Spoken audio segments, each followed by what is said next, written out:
আসসালামু আলাইকুম। তো এই যে খুলনার ইজতেমার মোনাজাত হয়ে গেছে গা। তো এই দেখতেছেন লোক সব বাইরে হইতেছে। তো আর খুলনা থাকতেছি না আমরা আজকে, ইনশাআল্লাহ রাত্রে সন্ধ্যার দিকে বিদায় নিব খুলনাতে। তো আপনারা কমেন্টে যাবেন খুলনা ইজতেমা কেমন হয়েছে। যে বাচ্চারা আইসে দোয়া করতে, এই যে পায়ের আর এই যে সামনের দিকে দেখতেছে সব লোক দেই এক পিচ্ছি শাখা এক ছোড়ো। আসসালামু আলাইকুম আব্বু, তুমি যে ইজতেমায় আইছো মোনাজাত দিতে, তোমার কাছে কেমন লাগতেছে?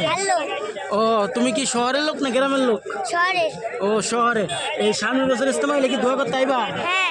ও মানুষ দেখে কেমন লাগছে? এই যে ভালো লাগছে।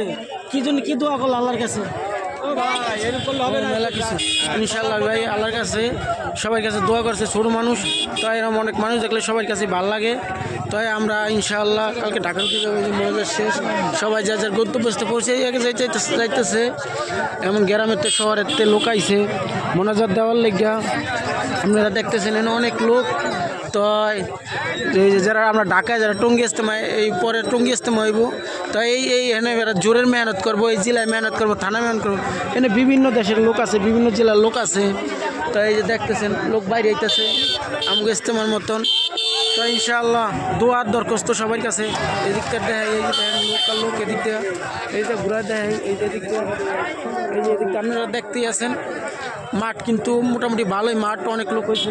এই দেখতেছেন এদিকটা লোক বাইরে হইতেছে, ওই সাইডে আর একটা রাস্তা আছে। তাই ইনশাআল্লাহ দেখা হবে অন্য ভিডিওতে, কথা হইব অন্য কিছু নিয়ে। আসসালামু আলাইকুম রহমতুল্লাহ।